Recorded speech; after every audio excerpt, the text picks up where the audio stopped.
هدانا لهذا وما كنا لنهتدي لولا أن هدانا الله. الحمد لله على نعمة الإسلام وكفى بها نعمة. الحمد لله على منة الولاية وكفى بها منة. وأشهد أن لا إله إلا الله وحده لا شريك له. وأشهد أن سيدنا وعظيمنا وحبيب قلوبنا النبي المؤيد والرسول المسدد والمصطفى الأمجد والمحمود الأحمد حبيب إله العالمين أبي القاسم محمد.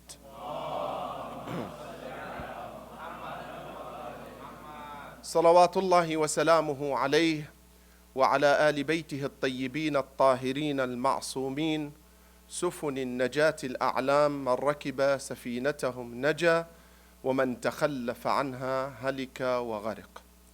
ثم أما بعد, respected elders, brothers and sisters, assalamu alaikum jami'an wa rahmatullahi wa barakatuh. Allow me first and foremost to take this opportunity to thank the organizing committee for availing me of the opportunity to be with you over the next 2 nights, inshallah, to share some food for thought and to exchange some ideas in regard to what we have to offer to ourselves and to the community at large. I would also like to take this opportunity to offer my heartfelt condolences to none other than to Rasulullah sallallahu alayhi wa alihi wa sallam, and to the Imam Sahib al-Asr wa Zaman, Ajjalallah ta'ala farajahu al-Sharif, and to all mu'mineen and mu'minat on the Shahada of our second Imam, Al-Imam Al-Hasan ibn Ali, salawatullah wa salamuhu alayhima wa alayhim ajma'in. As you are all aware, in regard to the world we are living in today, it's a world of diverse communication and progress. We therefore need to diversify our paradigms when reaching out to others and when reaching out to our own communities. In saying that, what I'm trying to refer to is that the current paradigms we operate under needs to be wider than the way it is now. What worked in the past for us had worked phenomenally to a certain time. And we cannot take the credit from our elders and forefathers for the phenomenal work they've done in regard to the way the message had reached us. And that is something that we cannot, take away from anyone. Having said that, allow me to quote Imam Ali salawatullah wa salamu alayh, where he says in the most emphatic terms to us and to everyone else who works within the parameters of education, or whoever works within the parameters of enlightening others towards this particular faith or ideology that we all cherish and hold within our own minds, heart and soul. He says, train and raise your future generation to a time different to the time you were raised in. Right? Train and develop and do things, discipline, train, teach in a paradigm, in a time frame, in a methodology that is different to the way you were raised in. Because what may have worked for us may not necessarily work for our children or for our youth community.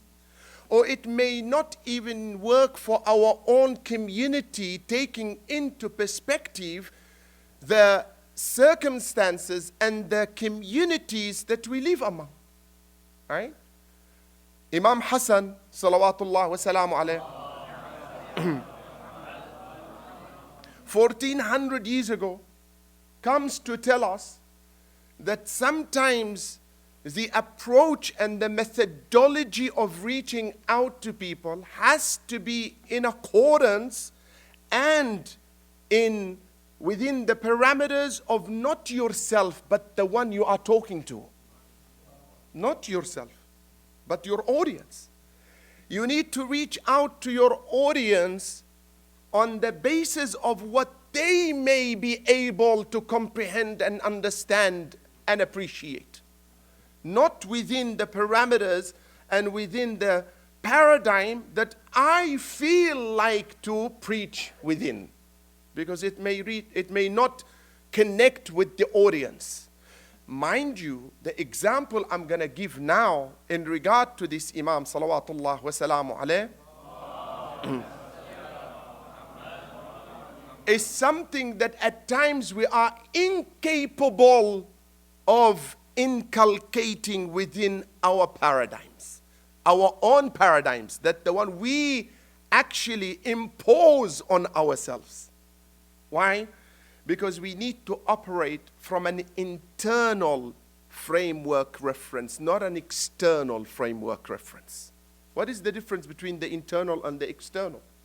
The external frame of reference is when you are often guided and you make your decision making on the basis of what you see outside your frame of intellect.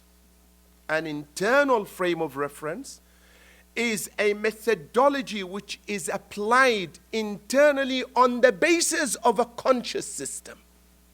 And there's a difference between the two. Why? Because the first can be influenced, the second cannot be influenced. Example. Rasulullah sallallahu alayhi wa alihi wa sallam.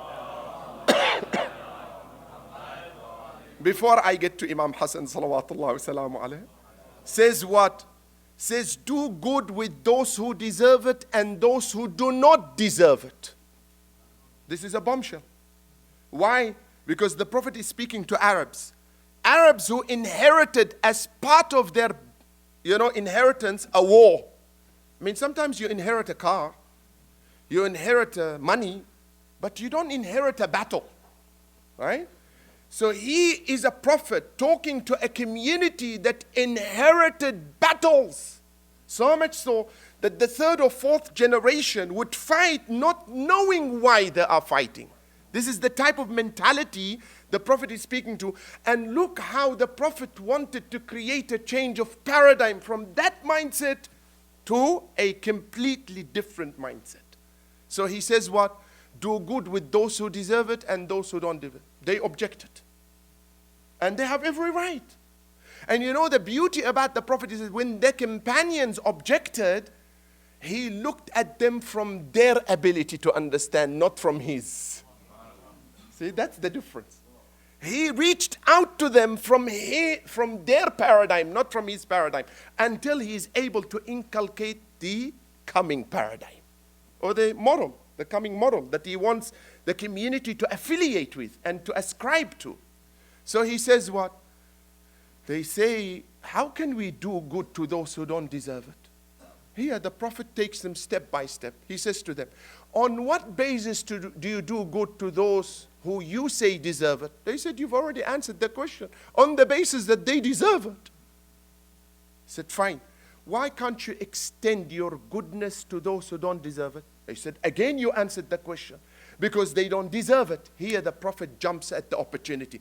He says, surely they don't deserve it, but don't you deserve it on the basis of your own goodness?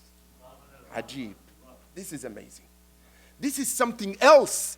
Why do I need to wait for someone to reciprocate the good so that I can initiate the good? It doesn't need that. Right? But within our own frame of mind, within our own external frame of reference, the external frame of reference says what? Says you only do good when others do good unto you. The internal frame of reference, which is based on absolute purity and goodness, you do it to those who deserve it and those who don't deserve it, because you deserve it.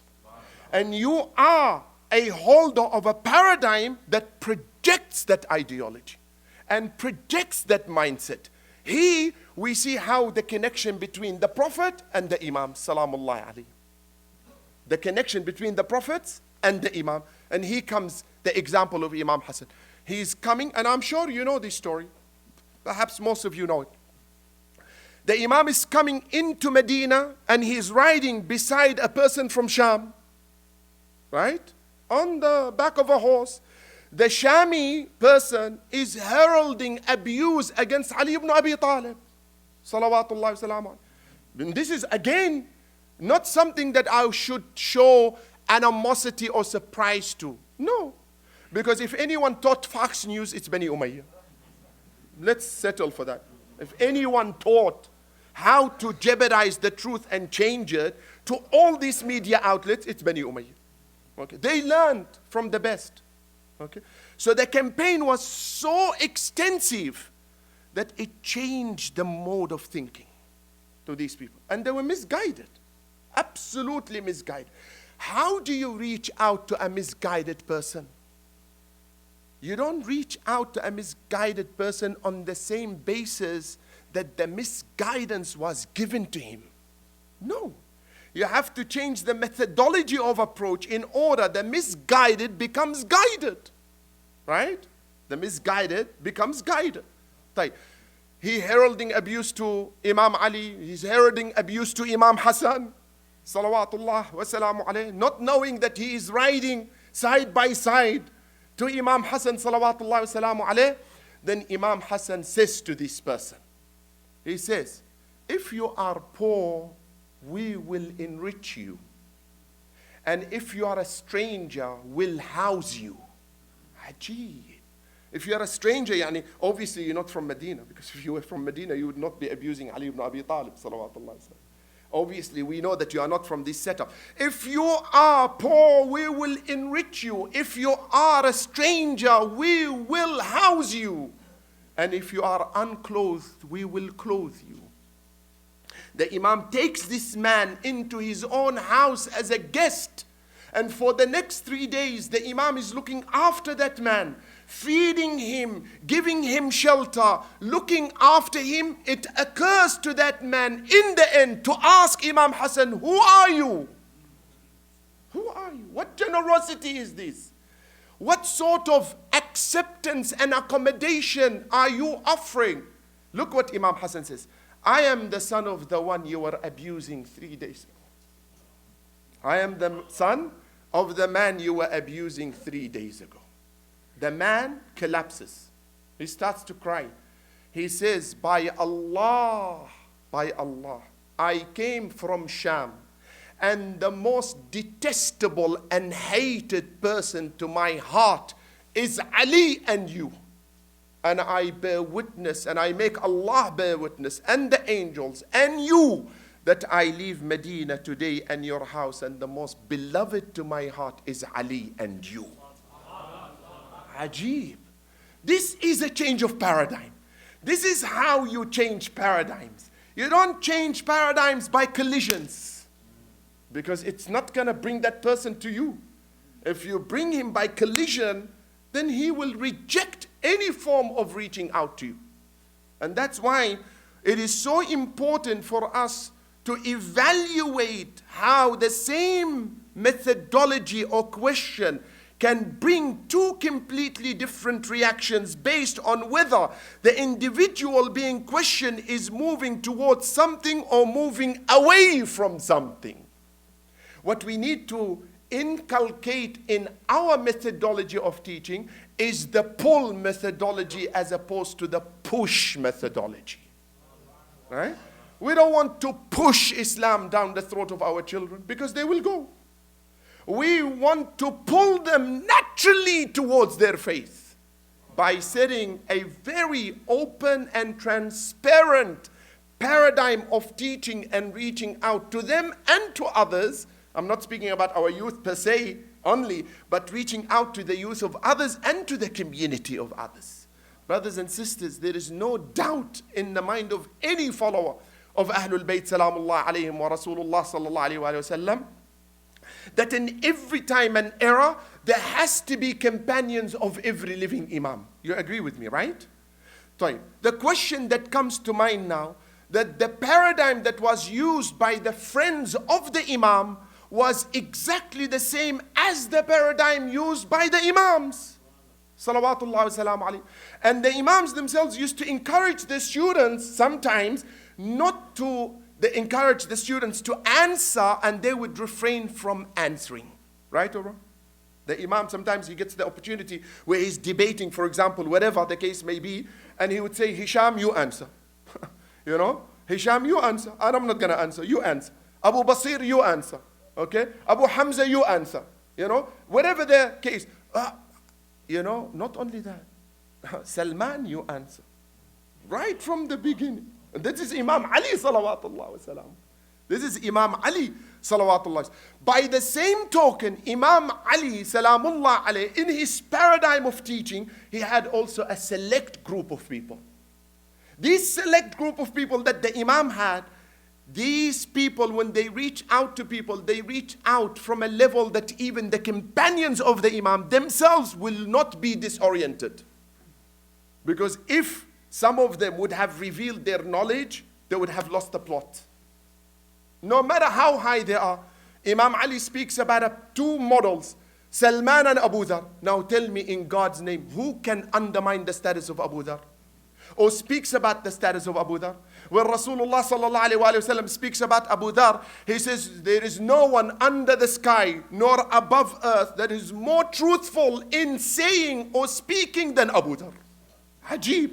Yet Imam Ali comes and says, by Allah, if Abu Dhar was to know what is in the heart of Salman, he would call him a kafir. Ajib. Ajib. Huh? Absolute amazement. Why? Because what Imam taught Salman did not convey to everyone. Huh? There's a specific type. Why? Because there has to be a methodology of teaching that is continuous from the Imams to his companions, so that religion does not reach us misconstrued. And forever, that process is an ongoing process. It does not go out of any community. The question that I ask sometimes and comes to mind, where are the caliber of students of those Imams to our current Imam? Huh? Where are they? Are they in preparation? I'm sure they exist somewhere, right? But we need to prepare that paradigm and that model of companions, because you know what? The problem between us and the return of the Imam is not the Imam. It's not the question of ghaiba. The ghaiba itself can be something that we control. How?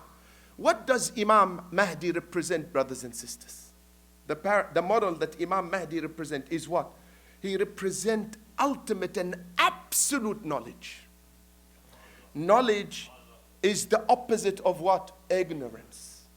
The more we diverge into ignorance, the more the ghaiba is prolonged. And the gap widens.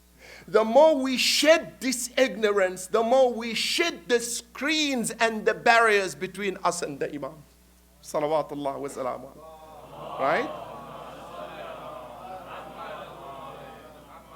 We need to inculcate that system in our younger generation and in our youth. And I'm not being I'm not using flattery now, you know.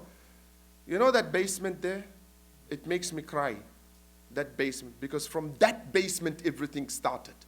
Why? Because there was a vision. And when you have a vision, you can achieve. And when you achieve, you don't achieve below the best. It's always the best. It's always the best. You don't achieve below the best. It's always the best. And you know what? As they say sometimes, I was speaking to one of my teachers. I said, what are the ranks of the friends of the Imam? He said, the lowest is a wali. The lowest is a wali. So our first level is the best. Don't think you've achieved. Alhamdulillah, you've achieved. But the first level is the best. And the highest level, Allah knows. And that's what we need to aim at. We don't need to be content by the best. We need to go beyond and transcend the best. Right? Because we have the paradigms, we have the models, they existed and they lasted and they worked perfectly in certain phases and intervals in the life of 250 years of the existence of 14 Ma'sumin. Right? It was a flawless system. The 250 years of the Imams were flawless. That's why sometimes when we don't debate, when we discuss things with our brothers and sisters, we say the biggest proof of the asma of our imams, though this is not my subject matter, is that in 250 years of their living, not a single mishap or shortcoming was recorded against them. That's enough. I don't need to go into scientific ideologies or paradigms or morals or ayat of the Quran. We quote this, we quote that. It's simple. It's simple. 250 years they existed. There is not one historian that was able to record one thing against the imams. Although they tried. It's not that they didn't try. They tried. But the best methodology of achieving what is beyond the best is not when someone testifies to you when he is your next door neighbor and knows you very well, or you have an alliance with him. But the best methodology of testification is when your enemy testifies for your goodness. And that is what we need to encourage in inculcating within the paradigms of our own centers. I think this masjid can really be a leading center for other communities. Why? Because you are engaging a caliber of people who are visionaries. And we need to have visionaries. I'm not being paid for this, by the way. I'm not getting a cut of 10%. Allah knows that I've not discussed with anyone any of these things, so that you don't think that I'm following a certain marketing strategy. No. The only marketing strategy that I'm following is that of Allah subhanahu wa ta'ala. Because what we need to do is we need to work within the frame of what Allah wants, not what we want. Right? That's when we become successful. مَا كَانَ لِلَّهِ يَنْمُو. Whatever remains, whatever begins, remain, and continues is when it is for Allah, not for anything else. So if we can all agree on that, then we can all somehow meet down what particular point. And that point is sincerity of work for the sake of achieving God's pleasure. And don't underestimate that, brothers and sisters. Why? I know I'm jumping, but inshallah it will all connect. Sayyidah Zahra, salamullah alayha,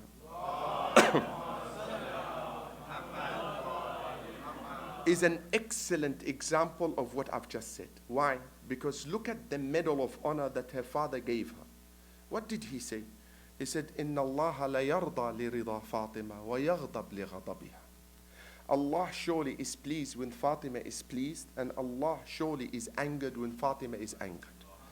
But the question is, when did Fatima ever, or when was Fatima pleased or angered for her sake? That's the question you need to ask. That the reason why Allah was pleased when Fatima is pleased and angered when Fatima is pleased, because both were for Allah, not for herself. Right? And when you do this for Allah subhanahu wa ta'ala, that's when Allah reciprocates. That's when Allah reciprocates, because He knows your system. You're not doing it for fame. You're not doing it for boasting. You're not doing it for recognition. You are doing it simply and squarely to work within the paradigm that Allah wants you to work within, and simply to seek and solicit the pleasure of Allah subhanahu wa ta'ala. Right? And that's, if you look across the board, from our Prophet sallallahu alaihi wasallam to our Imam, current Imam al-Mahdi ajjallahu ta'ala farajahu sharif, that's when you are able to connect with people because of the way they were able to connect with people. In the way they behaved. In the way they behaved. They were never, ever at any stage influenced by the external designs of frame reference. No. If you have an internal frame reference, you can design a building that wins all sorts of architectural awards. But if you don't feel it's special, no amount of outside approval will convince you it is. If you don't believe in your Islam, no matter how you present it, you will fail. Are we convinced? That's the first question we need to ask ourselves.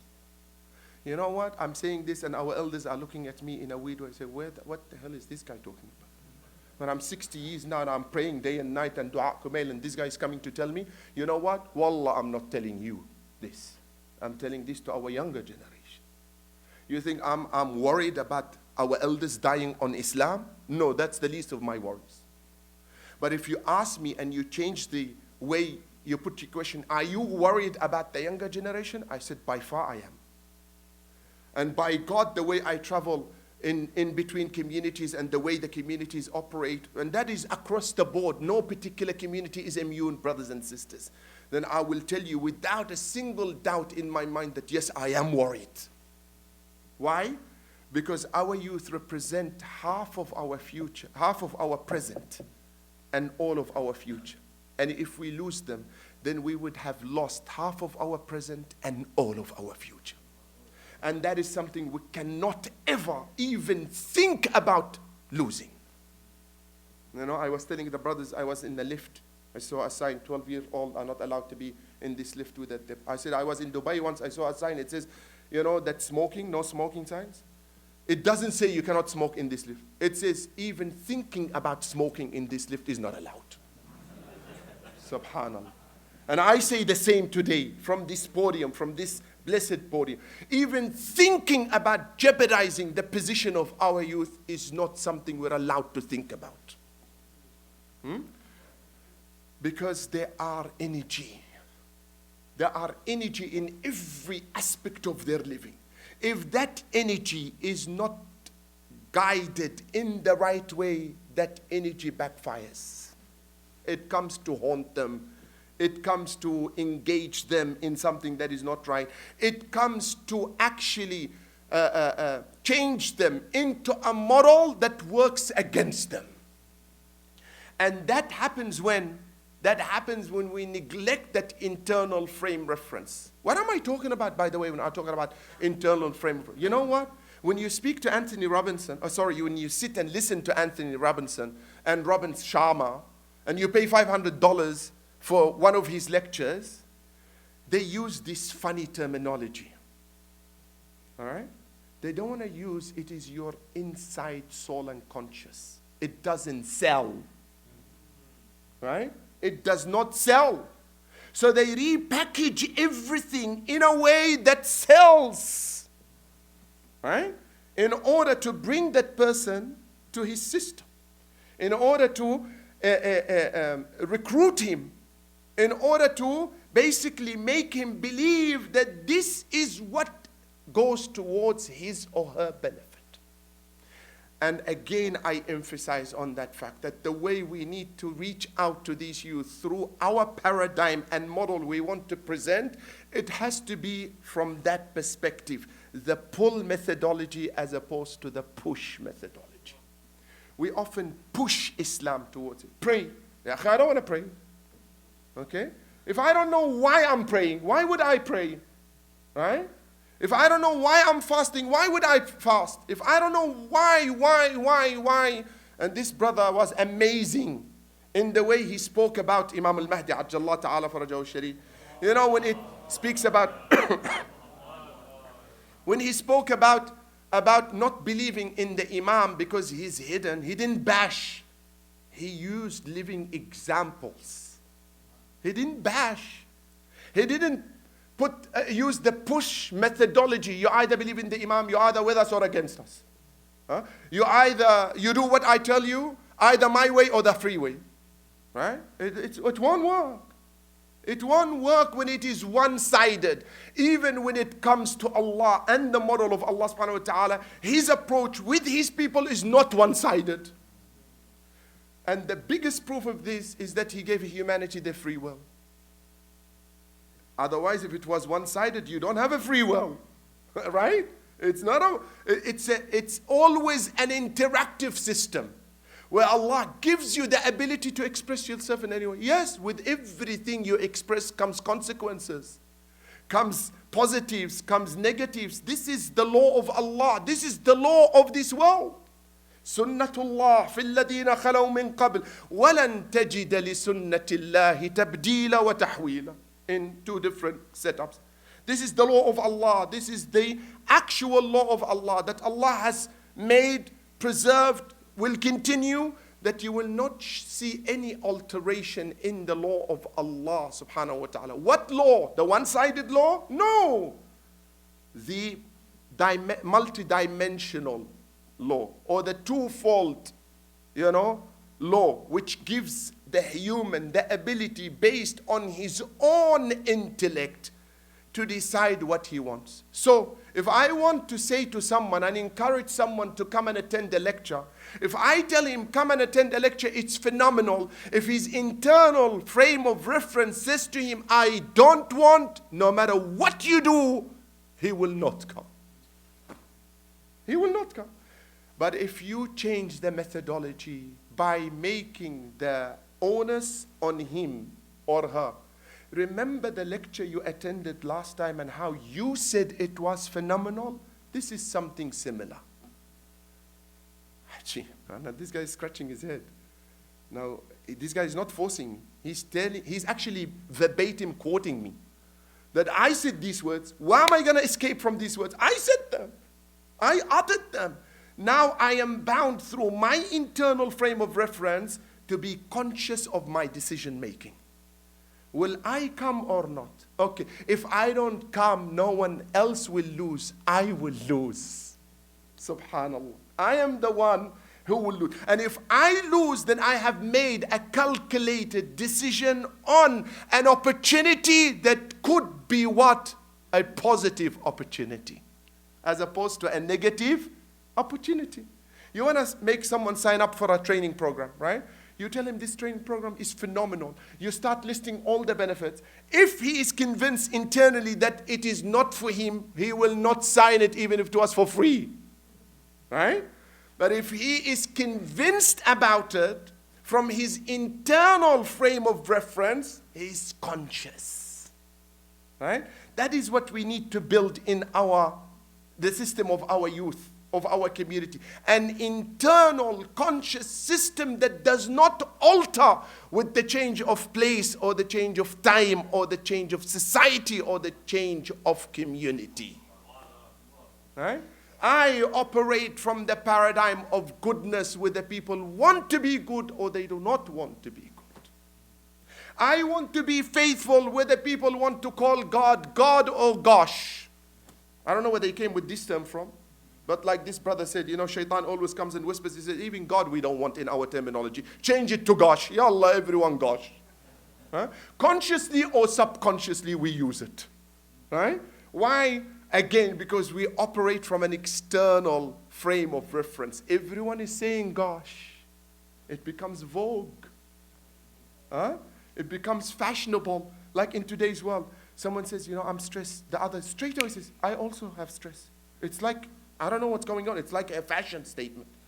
If you don't have stress, you're not a normal human being. Subhanallah. I don't want to be stressed. I'm good. Alhamdulillah. Why do I need to fit in the actual current prevailing system that wants everyone to be under anxiety attack or depression? I don't want to be in this.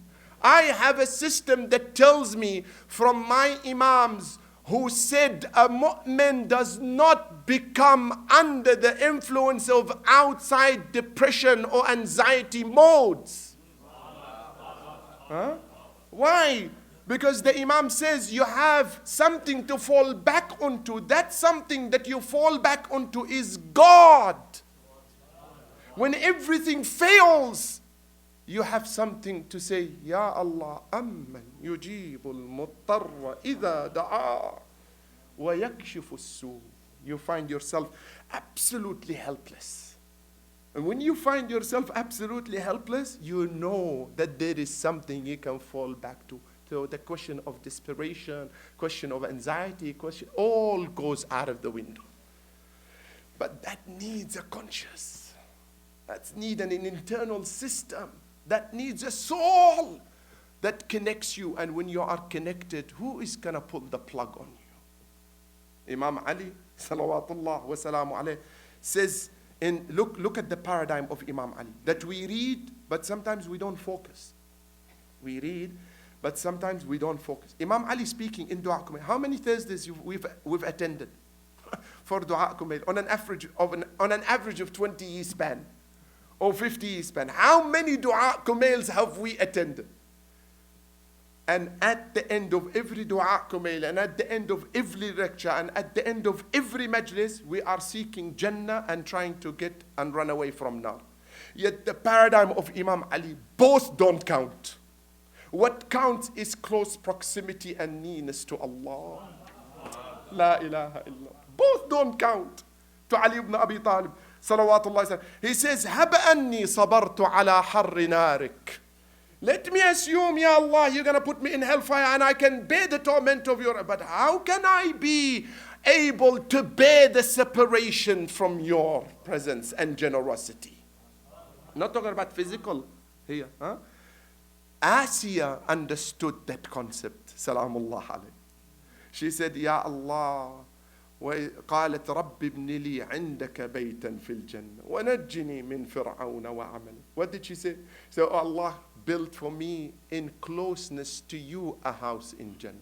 She didn't say, oh Allah, build for me a house in Jannah in closeness to you, because the least of her concern was Jannah. What she wanted, she said, oh Allah, please build for me in closeness to you a house in Jannah. Why? Because she knew the closest you can be to the rahmah of Allah is Jannah. That's why she mentioned Jannah. She buy one, get one free. That's why she mentioned it. It's not because she wanted Jannah. Allahu Akbar. She wanted the proximity to Allah subhanahu wa ta'ala. And that's what counts, the proximity to Allah. So the model we need to present, brothers and sisters, is one that connects without return.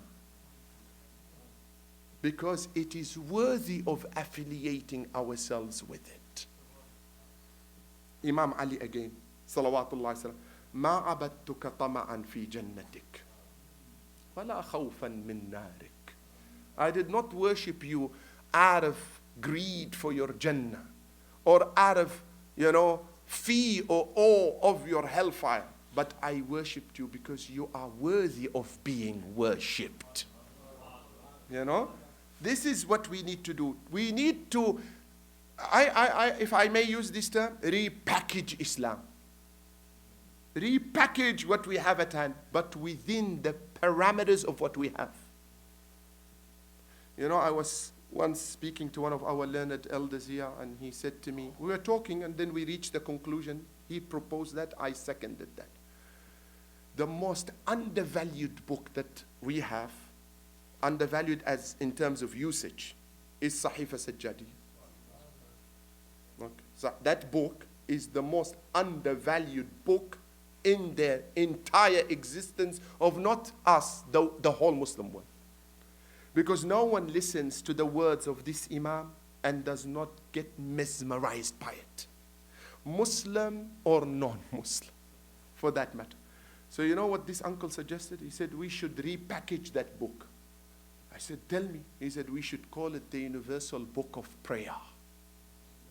I said, Allahu Akbar. What a name. Huh? Did we undervalue this Sahifa? We didn't.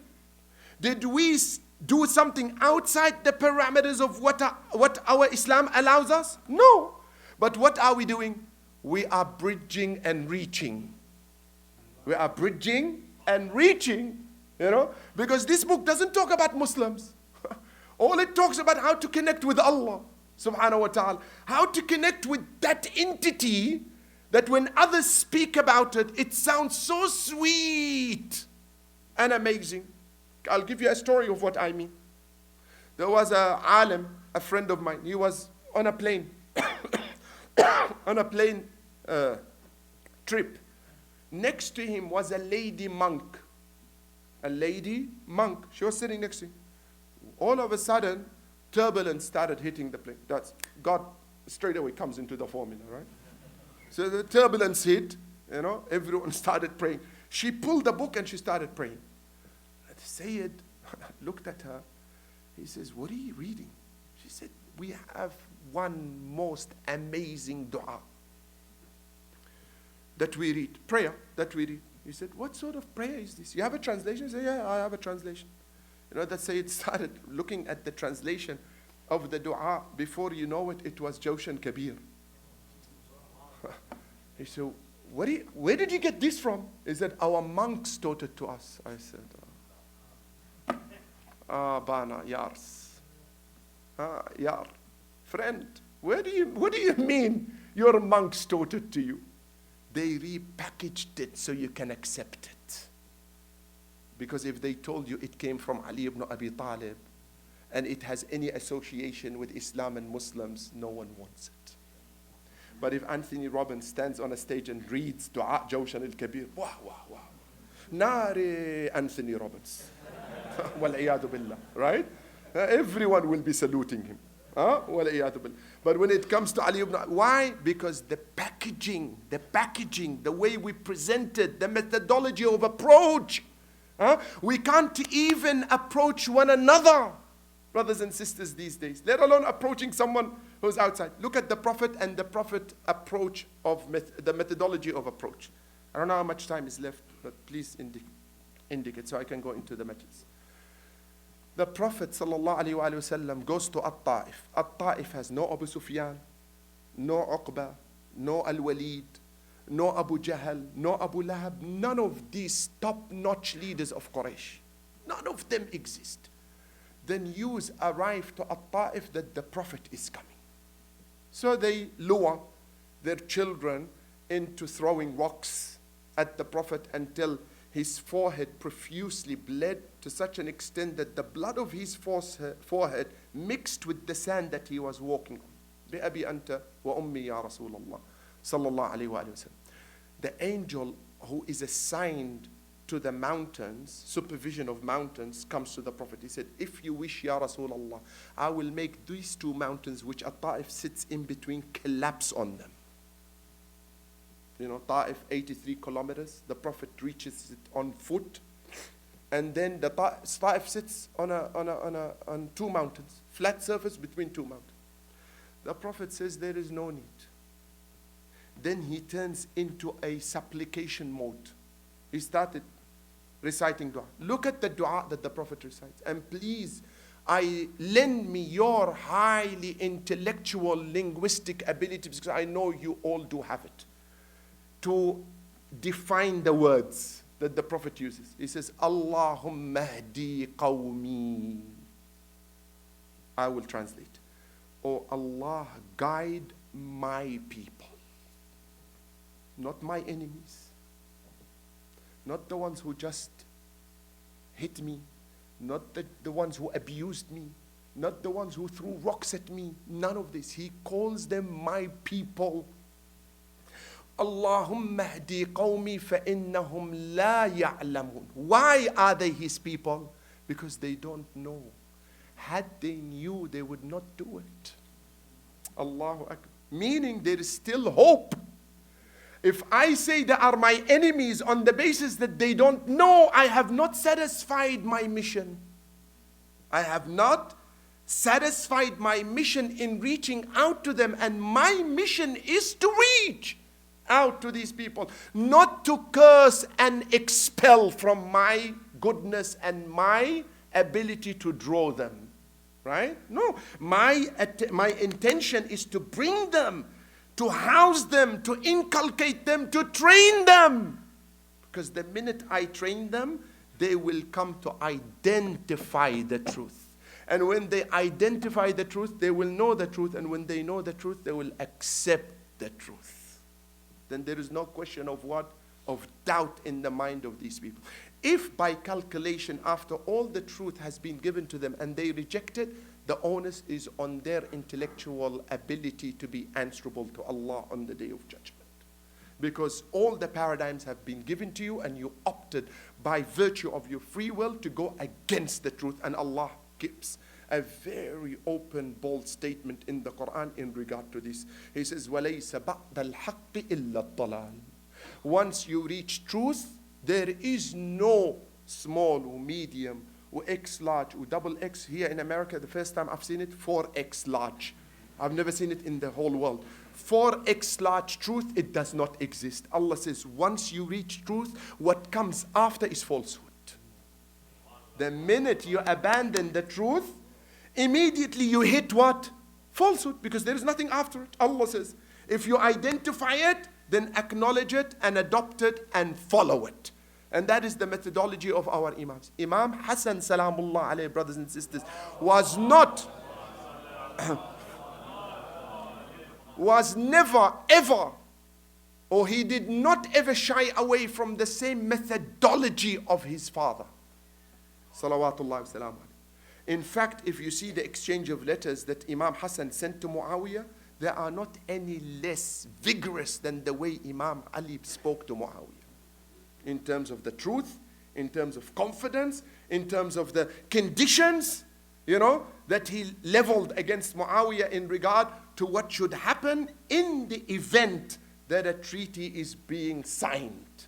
And even in that treaty that Imam Hassan signed, salamullah alayh, which is contrary to common misconception about some people in regard to Imam al-Hasan salawatullah wa salam alayh, that he operated from a weak standpoint. No, Imam Hassan operated from the strongest of points. What is the strongest points that Imam Hassan operated from? The safeguarding of Islam itself.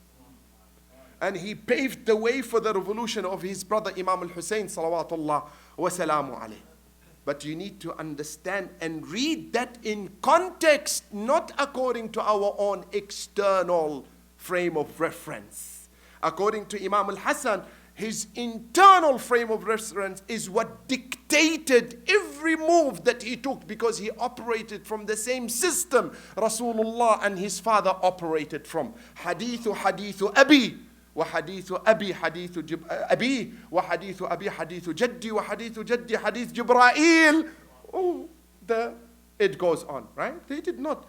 Sometimes I look at some, I'm not attacking or anything. It's good to come and be creative. And I always say in one of my statements, I say, a person who lives and craves the love of his faith, he will be creative in the way he preaches it. If you have the concern and you crave that faith, you become creative in the way you give it out. But if I myself am not convinced, I myself don't have that concern for the faith, how am I going to be creative in marketing my faith? I don't have the ability. I don't have the agenda. I don't have the agenda. Everyone in life, brothers and sisters, have an agenda. Sometimes I question myself, where is our agenda?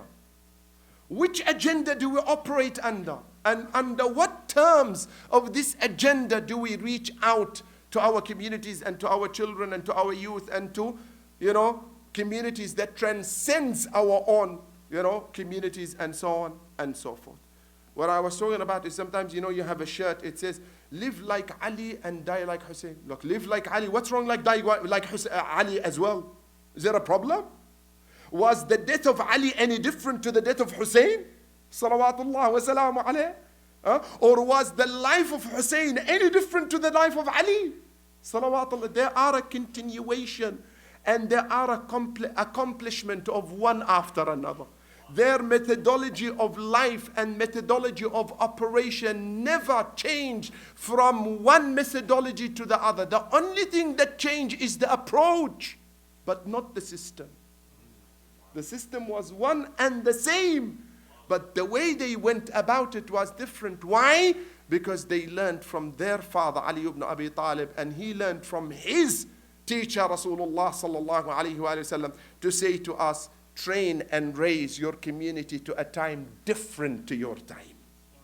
Different to your time. So you can be able to reach out to these communities and to these. Imam al-Hasan salawatullah wa salamu alayhi did not leave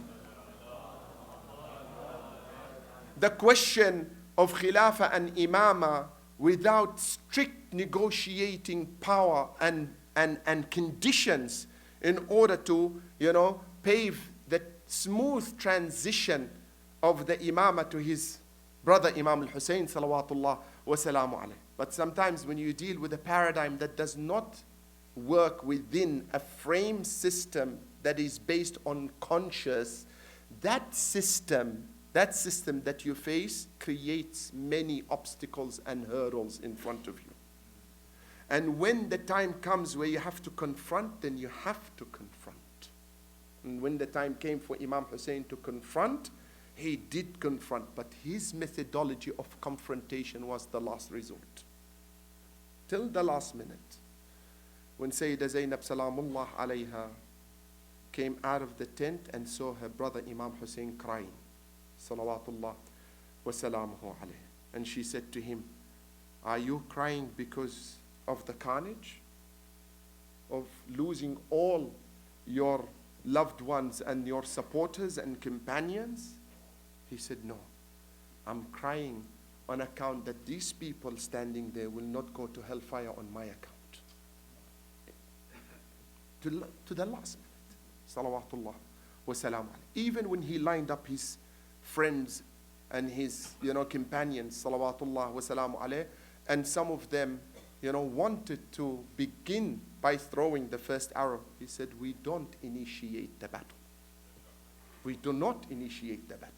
We did not actually come here for battle. But then Imam Hussein changes again the whole paradigm of thinking. He says, والله الموت أفضل من العار والعار أفضل من دخول النار. He said, surely, death is better than humiliation. Death is better than humiliation.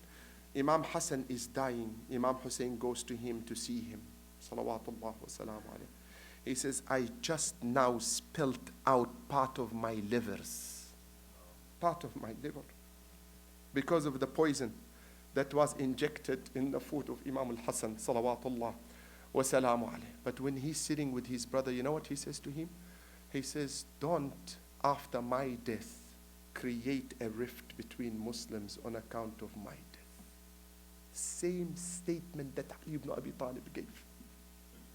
He said, don't allow Bani Hashim to think that on account of the killing of Ali ibn Abi Talib, that you go and create a rampage in the city of Ali ibn Abi Talib. But hiya darbatun bi darba. He said, if I die, it's a strike for a strike. End of it. And do not mutilate, for I heard my beloved Prophet Rasulullah sallallahu alayhi wa sallam saying, do not mutilate your people, even you're not allowed to mutilate a stray dog, let alone but what makes your heart bleed, brothers and sisters, is when you know that Hussein was sitting by Hasan. But the question is, who was sitting by Hussein's son? Salawatullah wa salamu alayh. When Zaynab salamullah alayha comes out of her tent, and as if her state of affairs is saying what? وَلِزَيْنَبٍ نَوْحٌ لِفَقْدِ شَقِيقِهَا تدعوه يا ابناي الزاكيات الركعي. And for Zaynab, lamentation for her brother Hussein. She calls on him, O son of those who engage themselves in prostration. اليوم يا أخي أصبغ في عزاك ملابسي سوداً وأسكب هاطلات الأدمع. Today, O Hussein, I dye my clothes in black color over your martyrdom, and I shed over your death showers of tears. Zaynab goes to her brother Imam Hussein. He is lying down on the ground, breathing his last before he was killed by a shimmer. She says, أقسمت عليك بجدنا رسول الله إلا كلمتني. She says, Oh Hussein, I take an oath by Allah on you by the place and the status of our beloved grandfather Rasulullah, that you speak to me. He doesn't answer. Salawatullah wa salamu.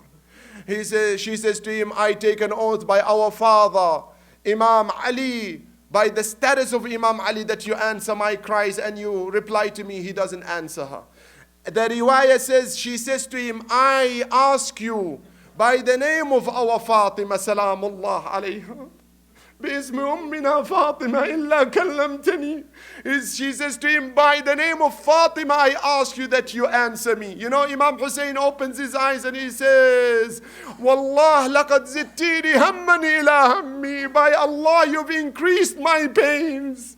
Oh sister, why are you mentioning Fatima now? Salamullah alayha. Go back to your tents. She looks towards Umar ibn Sa'ad. She says, Ay Umar ibn Sa'ad, ayuqtalu al-Hussein wa anta tanzuru ilayh. She says, oh Umar ibn Sa'ad, would Hussein be killed in that manner while you are looking at him? Woe unto you. How could you allow this? You knew Hussein and the rank of Hussein, salawatullah wa salamu alayhi. How could you allow this to happen? He moves his head away from her with tears running down his cheek, and then he says, انزلوا إليه فأريحوه. He says, go down to him, referring to Imam Hussein. Let him have some sort of comfort. Yani go and kill him. Go and kill him. Shimr comes down to Imam Hussein. Normally, brothers and sisters, when someone is breathing his last, he opens his eyes to see his loved ones, to see his mother, to see his father, for example, to see his children, to see those who are friends to him, those who have an affinity with him. But when Imam Hussein opened his eyes, he saw a Shimr sitting on his chest, holding his beard and about to run his sword on his neck and sever his jugular veins. Imam Hussein looks at Shimr. He says, are you doing this? Are you really doing this? Allahu Akbar, ya muwalin. Oh, those who know the status of your imams, imagine your imam in that situation. I will finish soon. When he was severing his jugular veins, Imam Zainul Abidin was asked, oh Imam, we noticed that your father, when he was being killed, he was hitting the ground with his hands. Was he in pain? Was he doing this because he was in utter pain of the jugular veins of his neck being severed? He said, no, by Allah. He was saying to the ground, settle down, settle down. Don't rebel. Don't rebel. By Allah, if you rebel, Allah will not allow. Allah will not allow anyone to remain on the face of this earth. Inna lillah وَإِنَّا إِلَيْهِ رَاجِعُونَ وَسَيَعْلَمُ الَّذِينَ ظَلَمُوا أَيَّ مُنْقَلَبٍ يَنْقَلِبُونَ